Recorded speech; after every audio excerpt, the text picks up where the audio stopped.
जय हिंद दोस्तों। 21 फरवरी 2025 के करंट अफेयर्स का पहला और इम्पॉर्टेंट क्वेश्चन है, Delhi open 2025 ATP challenger tennis प्रतियोगिता का पुरुष एकल खिताब किसने जीता है? आंसर हो जाएगा इसका किरियन जैकवेट ने। तो दोस्तों, फ्रांस के किरियन जैकवेट ने 2025 Delhi open ATP challenger tennis प्रतियोगिता के फाइनल में ग्रेट ब्रिटेन के विली हैरिस को हराकर एकल खिताब जीता है। यानी किरियन जैकवेट ने विली हैरिस को हरा करके दिल्ली ओपन 2025 का खिताब जीता है। इससे पहले दोस्तों किरियन जैकवेट ने चेन्नई ओपन 2025 को भी जीता था। तो इस प्रकार से 2025 में उनकी ये दूसरी जीत है भारत में। इसके अलावा दोस्तों जापान की मासामिची इमामोरा और रियो नोगुची की जोड़ी ने दिल्ली ओपन 2025 में युगल का खिताब जीता है। यानी कि एकल का खिताब किरियन जैकवेट ने और युगल का खिताब जीता है मासामिची इमामोरा और रियो नोगुची की जोड़ी ने। आपको याद रखना है कि जो पहला दिल्ली ओपन आयोजित किया गया था यह 2014 में आयोजित किया गया था और दिल्ली ओपन टेनिस से रिलेटेड है, इस बात को भी आप याद रखिएगा। चलिए कुछ इंपॉर्टेंट करंट अफेयर्स डिस्कस करते हैं जो कि टेनिस से रिलेटेड है। तो इटली के जेनिक सिनर को डोपिंग के आरोपों में दोषी पाए जाने के बाद कम से कम उन्हें 3 महीने के लिए टेनिस से बैन कर दिया गया है। रोमानिया की पूर्व विश्व नंबर 1 खिलाड़ी सिमोना हालेप ने अभी हाल ही में टेनिस से संन्यास लिया है।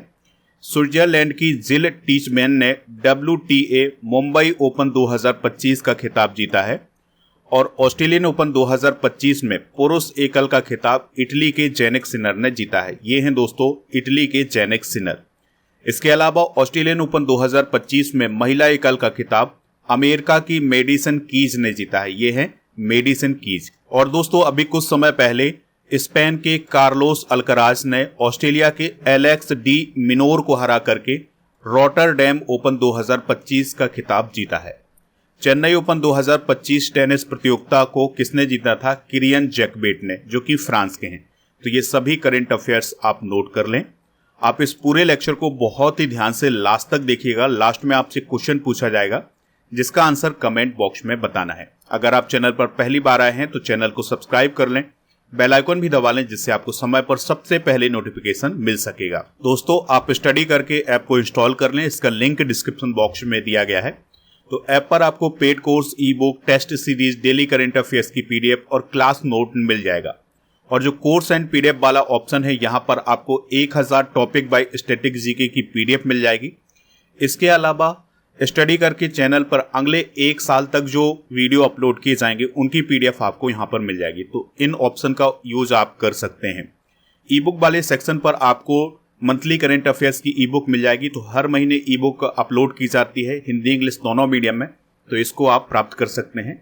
मंथली करंट अफेयर्स के अलावा yearly current affairs, half yearly current affairs की ई बुक भी आपको ऐप पर मिल जाएगी। अगला क्वेश्चन है, लिथियम खनन और अन्वेषण में सहयोग को आगे बढ़ाने के लिए भारत ने किस देश के साथ समझौता किया है?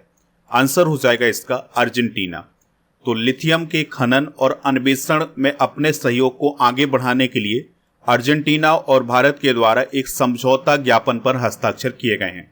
यानी कि भारत और अर्जेंटीना लिथियम के खनन और अन्वेषण करने में एक दूसरे की मदद करेंगे। लिथियम की अगर हम बात करें तो यह एक अलोह धातु है, यानी इसमें लोहे जैसे गुण नहीं पाए जाते हैं और यह दुनिया की सबसे हल्की और नरम धातु है। लिथियम का इस्तेमाल बैटरी, ग्लास और सिरेमिक बनाने में किया जाता है। दुनिया में सबसे ज़्यादा लिथियम चिली में पाया जाता है। इसके अलावा अर्जेंटीना और बोलिविया देश में भी लिथियम के बहुत बड़े भंडार हैं।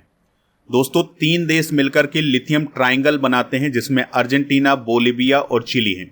यहाँ पर आप दोस्तों देख सकते हैं, ये है दक्षिण अमेरिका महाद्वीप और ये है दोस्तों चिली देश, ये है अर्जेंटीना और ये है बोलिविया। तो ये वाला जो क्षेत्र है ये कहलाता है लिथियम ट्राइंगल, यानी कि यहाँ पर लिथियम के बहुत बड़े भंडार हैं, इसलिए इसे लिथियम ट्राइंगल बोला जाता है। दोस्तों लिथियम आयन बैटरी का इस्तेमाल मोबाइल, लैपटॉप, डिजिटल कैमरा और इलेक्ट्रिक वाहनों में किया जाता है। आपको याद रखना है कि भारत के जम्मू कश्मीर के रियासी जिले के सलाल हैमाना इलाके में भी लिथियम के भंडार पाए गए हैं।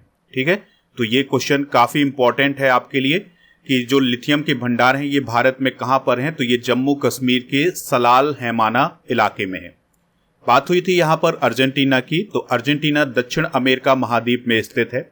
ब्यूनस आयर्स इसकी कैपिटल है और राष्ट्रपति हैं जेबियर माइली और अर्जेंटीना पेसो यहाँ की करेंसी है। दोस्तों ये साउथ अमेरिका कॉन्टिनेंट आप देख पा रहे हैं, यहाँ पर स्थित है अर्जेंटीना। अगला क्वेश्चन डिस्कस करते हैं, समुद्र नेविगेशन सहायता के लिए अंतर्राष्ट्रीय संघ ने किस देश को अपना उपाध्यक्ष चुना है? आंसर हो जाएगा भारत।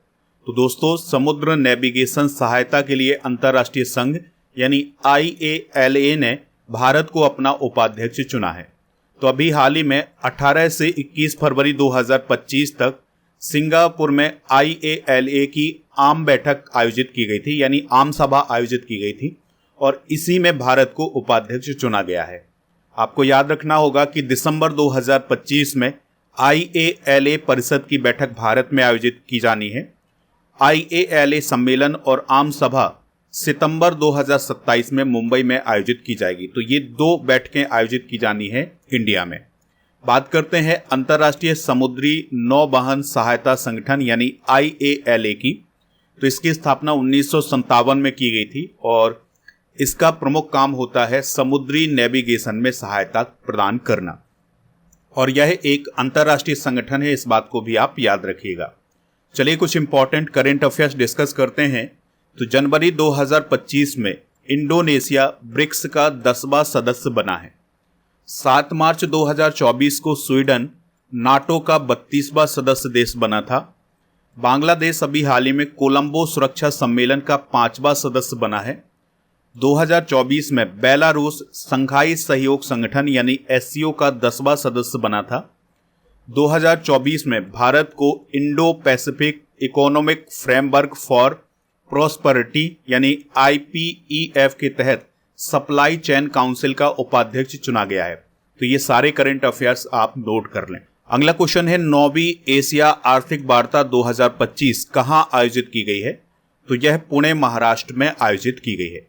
तो महाराष्ट्र के पुणे में 9वीं एशिया आर्थिक वार्ता 20 से 22 फरवरी तक आयोजित की गई है, जिसकी थीम क्या थी? विखंडन के युग में आर्थिक लचीलापन और पुनरुत्थान। ठीक है, तो ये थीम भी आप नोट कर सकते हैं। और ये जो वार्ता आयोजित की गई है इसका उद्देश्य आर्थिक विखंडन की जटिलताओं को समझना है। दोस्तों अब ये आर्थिक विखंडन क्या कहलाता है? तो इसका मतलब होता है वैश्विक आर्थिक एकीकरण का टूटना। चलिए दोस्तों 2025 के कुछ इंपॉर्टेंट समिट डिस्कस करते हैं। तो पहली बार अखिल भारतीय ट्रांसजेंडर सम्मेलन अभी हाल ही में अजमेर राजस्थान में आयोजित किया गया है। विश्व सरकार शिखर सम्मेलन 2025 का आयोजन दुबई UAE में किया गया है और अंतर्राष्ट्रीय महिला सम्मेलन आर्ट ऑफ लिविंग संस्था के द्वारा बेंगलुरु में आयोजित किया गया है और अगले वैश्विक AI शिखर सम्मेलन की मेजबानी भारत करने वाला है।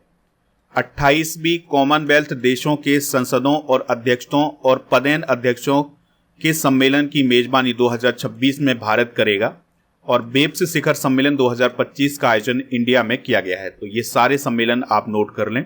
अगला क्वेश्चन है, मेजराना फर्स्ट चिप को किस कंपनी ने लॉन्च किया है? तो इसको माइक्रोसॉफ्ट ने लॉन्च किया है। तो दोस्तों माइक्रोसॉफ्ट ने अपना पहला quantum computing chip Majorana first launch किया है। दोस्तों जो क्वांटम टेक्नोलॉजी है इसकी मदद से डेटा और जानकारी को कम समय में प्रोसेस किया जाता है। ठीक है, तो इसी के लिए माइक्रोसॉफ्ट ने मेजराना फर्स्ट चिप को लॉन्च किया है जो कि एक क्वांटम कंप्यूटिंग चिप है। दोस्तों बात हुई है यहाँ पर माइक्रोसॉफ्ट की, तो यह एक अमेरिकी कंपनी है जो कंप्यूटर सॉफ्टवेयर, वीडियो गेम और हार्डवेयर बनाती है। यह दुनिया की सबसे बड़ी सॉफ्टवेयर कंपनी है। इसकी स्थापना विल गेट्स और पॉल एलन ने 4 अप्रैल 1975 को की थी और इसका हेडक्वार्टर कहाँ है? रेडमंड, वाशिंगटन में। तो ये सारी इंफॉर्मेशन आप नोट कर लें। चलिए कुछ इंपॉर्टेंट करंट अफेयर्स भी डिस्कस करते हैं। तो गूगल ने अभी हाल ही में बेंगलुरु में अपने एक अत्याधुनिक कैंपस अनंत का उद्घाटन किया है। एलन मस्क की AI कंपनी XAI ने स्मार्ट AI चैटबॉट ग्रुप 3 को लॉन्च किया है। चाइना में सबसे प्राचीन जुरासिक पक्षी जीवाश्म अभी हाल में मिले हैं। इजराइल के शोधकर्ताओं ने ऑटिज्म से संबंधित मस्तिष्क गतिविधियों की खोज की है। दोस्तों अभी हाल ही में इसरो ने IIT हैदराबाद में फीस्ट 2025 सॉफ्टवेयर का अनावरण किया है। चलिए दोस्तों बढ़ते हैं अगले क्वेश्चन की तरफ। राष्ट्रीय अनुसूचित जनजाति आयोग का 22वां स्थापना दिवस कब मनाया गया है? तो 19 फरवरी 2025 को मनाया गया है। तो चलिए NCST यानी कि national commission for schedule caste की बात करते हैं। तो इसकी स्थापना 19 फरवरी 2004 को हुई थी और यह एक संवैधानिक निकाय है, यानी इसका वर्णन संविधान में किया गया है।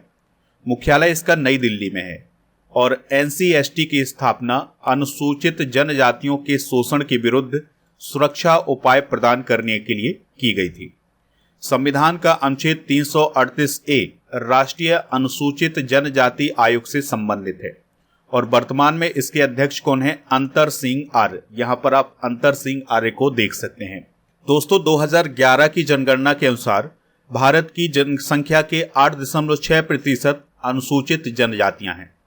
भारतीय संविधान के अनुच्छेद 342 के तहत 700 से अधिक अनुसूचित जनजातियां अधिसूचित की गई हैं। 2011 की जनगणना के अनुसार सबसे अधिक शेड्यूल ट्राइब किस देश में है? तो ये हैं मध्य प्रदेश में, फिर उसके बाद ओडिशा में है। हरियाणा, पंजाब, चंडीगढ़, दिल्ली और पुदुचेरी, इन सभी राज्यों में अनुसूचित जनजातियां नहीं हैं। तो ये सारे फैक्ट आप नोट कर लें। अगला क्वेश्चन है, अंतर्राष्ट्रीय मातृभाषा दिवस कब मनाया जाता है? तो यह 21 फरवरी को मनाया जाता है। तो यूनेस्को के द्वारा 1999 में 21 फरवरी को अंतर्राष्ट्रीय मातृभाषा दिवस घोषित किया गया था। दोस्तों, इस दिवस को मनाने का उद्देश्य है लोगों के बीच भाषाओं के प्रति लगाव, संरक्षण और बचाव को बढ़ावा देना, यानी कि जो हमारी मदर लैंग्वेज है उसके संरक्षण के लिए यह दिवस मनाया जाता है।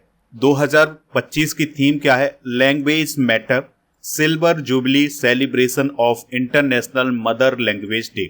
तो ये थीम आप नोट कर सकते हैं। चलिए अब हम फरवरी माह के कुछ प्रमुख दिवस डिस्कस करते हैं। तो 2 फरवरी को विश्व आर्द्रभूमि दिवस मनाया जाता है। 4 फरवरी को विश्व कैंसर दिवस मनाया जाता है। 4 फरवरी को अंतर्राष्ट्रीय मानव बंधुत्व दिवस भी मनाया जाता है। 10 फरवरी को राष्ट्रीय कृमि मुक्ति दिवस, 11 को विश्व यूनानी दिवस, 12 को राष्ट्रीय उत्पादकता दिवस, 13 को विश्व रेडियो दिवस और राष्ट्रीय महिला दिवस मनाया जाता है। 20 फरवरी को अरुणाचल प्रदेश का स्टेटहुड दिवस मनाया जाता है। 21 फरवरी को अंतर्राष्ट्रीय मातृभाषा दिवस, 24 फरवरी को केंद्रीय उत्पाद शुल्क दिवस, 27 को प्रोटीन दिवस और 28 को राष्ट्रीय विज्ञान दिवस मनाया जाता है। अगला क्वेश्चन है, भारत सरकार ने प्रधानमंत्री अन्नदाता आय संरक्षण अभियान यानी PM आशा योजना को कब तक बढ़ा दिया है? आंसर हो जाएगा 31 मार्च 2026 तक। तो दोस्तों, भारत सरकार ने अभी हाल ही में प्रधानमंत्री अन्नदाता आय संरक्षण अभियान यानी PM आशा योजना को 31 मार्च 2025 तक के लिए बढ़ा दिया गया है। यह योजना 2018 में केंद्र सरकार के द्वारा शुरू की गई थी। दोस्तों, इस योजना के अंतर्गत जो कृषि वस्तुएं हैं उनको MSP पर खरीदा जाता है, यानी कि सरकार जो है वो कृषि प्रोडक्ट को MSP पर खरीदती है, यानी कि जिन फसलों को अधिसूचित किया जाता है उन फसलों को न्यूनतम समर्थन मूल्य पर खरीदा जाता है सरकार के द्वारा। हाल ही में शुरू की गई केंद्र सरकार की कुछ प्रमुख योजनाएं डिस्कस करते हैं। जैसे प्रधानमंत्री गरीब कल्याण अन्न योजना 11 जनवरी 2023 को शुरू हुई है। आरोग्य मैत्री योजना 13 जनवरी 2023 को, जल जन अभियान 16 फरवरी 2023 को, 75/25 पहल स्वास्थ्य मंत्रालय के द्वारा 17 मई 2023 को शुरू की गई है। अमृत धरोहर योजना 5 जून 2023 को, विवाद से विश्वास 2.0 योजना वित्त मंत्रालय के द्वारा 2 अगस्त 2023 को शुरू की गई है। मेरा बिल मेरा अधिकार योजना वित्त मंत्रालय के द्वारा 1 सितंबर 2023 को शुरू की गई है। PM विश्वकर्मा योजना 17 सितंबर 2023 को शुरू की गई है। PM जनमन योजना 15 नवंबर 2023 को, PM सूर्य घर मुफ्त बिजली योजना 13 फरवरी 2024 को, NPS वात्सल योजना वित्त मंत्रालय के द्वारा 18 सितंबर 2024 को शुरू की गई है। प्रधानमंत्री इंटर्नशिप योजना ये 3 अक्टूबर 2024 को शुरू की गई है और विद्या लक्ष्मी योजना को कैबिनेट की मंजूरी 6 नवंबर 2024 को दी गई है। तो ये है हाल ही में शुरू की गई केंद्र सरकार की योजनाएं। अगला क्वेश्चन है, दूसरा अखिल भारतीय राज्य जल मंत्रियों का सम्मेलन 2025 कहां आयोजित किया गया है? तो यह उदयपुर राजस्थान में आयोजित किया गया है। इस सम्मेलन में जो राज्यों के जल मंत्री हैं वो शामिल हुए थे। इस सम्मेलन का आयोजन राष्ट्रीय जल मिशन जल शक्ति मंत्रालय भारत सरकार के द्वारा किया गया है। इसकी थीम क्या थी? भारत एट 2047, एक जल सुरक्षित राष्ट्र। दोस्तों, इस सम्मेलन का उद्घाटन किसने किया था? केंद्रीय जल शक्ति मंत्री CR पाटिल ने। और दोस्तों, इस सम्मेलन का आयोजन जल सुरक्षा रणनीति को प्राप्त करने और विकसित करने के लिए आयोजित किया गया था। चलिए बात करते हैं राष्ट्रीय जल जीवन मिशन की। ये काफ़ी इंपॉर्टेंट होता है, आपके एग्जाम में पूछा जाता है ये। तो दोस्तों, राष्ट्रीय जल जीवन मिशन भारत सरकार का एक प्रमुख कार्यक्रम है। इसका उद्देश्य ये था कि 2024 तक देश के सभी ग्रामीण परिवारों को नल से पानी की सुविधा देना। इसकी शुरुआत 15 अगस्त 2019 को की गई थी और यह जल शक्ति मंत्रालय के अंतर्गत आता है। ठीक है, तो ये फैक्ट आप नोट कर लें। अगला क्वेश्चन है, भारत के मुख्य आर्थिक सलाहकार वी अनंत नागेश्वरन को कितने वर्ष का सेवा विस्तार दिया गया है? आंसर हो जाएगा 2 वर्ष का। तो भारत सरकार के मुख्य आर्थिक सलाहकार हैं वी अनंत नागेश्वरन, तो उन्हें 31 मार्च 2027 तक यानी 2 वर्ष की अवधि के लिए सेवा विस्तार दिया गया है। यानी कि अगले 2 साल तक वो मुख्य आर्थिक सलाहकार रहेंगे भारत सरकार के। दोस्तों, जो मुख्य आर्थिक सलाहकार होते हैं वो सरकार को आर्थिक मामलों पर सलाह देते हैं। इसके अलावा बजट होने से पहले जो आर्थिक सर्वेक्षण पेश किया जाता है तो वो भी कौन तैयार करते हैं? मुख्य आर्थिक सलाहकार। ठीक है, चलिए कुछ प्रमुख सचिव डिस्कस करते हैं। तो कैबिनेट सचिव कौन है वर्तमान में भारत सरकार के? TB सोमनाथन। और प्रधानमंत्री के सलाहकार कौन है? अमित खरे और तरुण कपूर। और प्रधानमंत्री के प्रधान सचिव कौन है? PK मिश्रा। रक्षा वित्त सचिव कौन है? गार्गी कौल। और विदेश सचिव हैं विक्रम मिस्री। गृह सचिव हैं गोविंद मोहन। और वित्त सचिव हैं तुहिन कांत पांडे। रक्षा सचिव हैं राजेश कुमार सिंह। राष्ट्रीय सुरक्षा सलाहकार हैं अजीत डोभाल। उप राष्ट्रीय सुरक्षा सलाहकार हैं TB रविचंद्रन। मुख्य आर्थिक सलाहकार हैं अनंत नागेश्वरन यानी वी अनंत नागेश्वरन। और प्रधान वैज्ञानिक सलाहकार हैं भारत सरकार के अजय कुमार सूद। तो ये प्रमुख सचिव आप नोट कर लें। अगला क्वेश्चन है, SBI कार्ड के MD और CEO के रूप में किसे नियुक्त किया गया है? तो दोस्तों, सलिला पांडे को अभी हाल ही में SBI कार्ड का MD और CEO नियुक्त किया गया है। ठीक है, जो सलिला पांडे हैं उनकी नियुक्ति 2 साल के लिए की गई है और सलिला पांडे SBI में मुख्य महाप्रबंधक के रूप में अभी काम कर रही हैं। दोस्तों, बात करते हैं SBI card and payment services की। तो इसकी स्थापना 1998 में की गई थी। इसका मुख्यालय कहाँ है? गुड़गांव में। चलिए कुछ बैंकों के प्रमुख डिस्कस करते हैं। जैसे RBI के नए गवर्नर हैं संजय मल्होत्रा और SBI के अध्यक्ष कौन है? चल्ला श्रीनिवासुलु शेट्टी। और बैंक ऑफ बड़ौदा के MD हैं देवदत्त चंद। और बैंक ऑफ इंडिया के MD CEO हैं रजनीश कर्नाटक। बैंक ऑफ महाराष्ट्र के MD CEO हैं निधु सक्सेना। कैनरा बैंक के MD CEO हैं के Satyanarayan Raju. Central bank of India के MD CEO हैं मातम वेंकट राव। और इंडियन बैंक के MD CEO हैं Shantilal Jain. Indian overseas bank के MD CEO हैं अजय कुमार श्रीवास्तव। पंजाब नेशनल बैंक के MD CEO हैं अशोक चंद्रा। तो ये हैं दोस्तों कुछ प्रमुख बैंकों के हेड। अगला क्वेश्चन डिस्कस करते हैं। उत्तर प्रदेश के वित्त मंत्री सुरेश कुमार खन्ना ने वित्त वर्ष 2025-26 के लिए कितना बजट पेश किया है? तो दोस्तों, उनके द्वारा 8.09 लाख करोड़ रुपए का बजट पेश किया गया है। ठीक है, तो उत्तर प्रदेश के वित्त मंत्री कौन है? सुरेश कुमार खन्ना जी। तो उनके द्वारा 2025-26 के लिए 8.09 लाख करोड़ रुपए का बजट पेश किया गया है। तो यह उत्तर प्रदेश का अब तक का सबसे बड़ा बजट है और यह बजट अनुसंधान एवं विकास तथा सूचना प्रौद्योगिकी पर केंद्रित है। दोस्तों, मुख्यमंत्री योगी आदित्यनाथ के नेतृत्व वाली सरकार का यह लगातार 9वां बजट है। इस बात को आप याद रखिएगा। इस बजट का 22% हिस्सा विकास उद्देश्यों के लिए, 13% एजुकेशन के लिए, 11% कृषि के लिए और उससे संबंधित सेवाओं के लिए और 6% स्वास्थ्य के लिए आवंटित किया गया है। दोस्तों, इस बजट में यह कहा गया है कि स्वामी विवेकानंद युवा सशक्तिकरण योजना के तहत 49.86 लाख स्मार्टफोन और टैबलेट दिए गए हैं। राज्य सरकार आर्टिफिशियल इंटेलिजेंट सिटी विकसित करेगी और साइबर सुरक्षा में तकनीकी अनुसंधान के लिए एक पार्क स्थापित करेगी। इसके अलावा दोस्तों, इस बजट में यह कहा गया है कि मुख्यमंत्री ग्रामोद्योग रोजगार योजना के तहत 800 लाभार्थियों को बैंक ऋण मुहैया कराया गया है और 16,000 लोगों को रोजगार देने के लिए नए उद्यम स्थापित किए जाएंगे। बजट का करीब 20.5% हिस्सा पूंजीगत व्यय पर खर्च किया जाएगा। इसके अलावा बुंदेलखंड एक्सप्रेस वे के साथ डिफेंस इंडस्ट्रियल कॉरिडोर परियोजना के लिए 461 करोड़ रुपए आवंटित किए गए हैं इस बजट में। दोस्तों, इस बजट की कुछ प्रमुख विशेषताएं ये भी हैं कि 92,000 नई नौकरियों का वादा किया गया है। बांके बिहारी कॉरिडोर के लिए 150 करोड़ रुपए आवंटित किए गए हैं। मथुरा से वृंदावन तक कॉरिडोर का निर्माण किया जाएगा। छात्राओं को फ्री स्कूटी देने का ऐलान किया गया है और उत्तर प्रदेश में 4 नए एक्सप्रेस वे बनेंगे। विंध्याचल में परिक्रमा पथ का निर्माण किया जाएगा। चिकित्सा और स्वास्थ्य के लिए 6% बजट का प्रावधान किया गया है। किसानों को मुफ्त सिंचाई के लिए प्रावधान किए गए हैं और इसके अलावा सामाजिक सुरक्षा कार्यक्रमों के लिए 4% बजट दिया गया है। अगला क्वेश्चन डिस्कस करने से पहले आपको बता दें कि आप हमारे टेलीग्राम चैनल को भी ज्वाइन कर लें। टेलीग्राम चैनल का नाम है स्टडी कर ऑफिशियल, तो ये सर्च करके आप हमसे ज्वाइन हो सकते हैं। ये थे दोस्तों आज के करंट अफेयर्स के क्वेश्चन। चलिए अब हम कल के करंट अफेयर्स के क्वेश्चन एक बार रिवाइज करते हैं। ब्रिटेन द्वारा मानद नाइटहुड से किस भारतीय को सम्मानित किया गया है?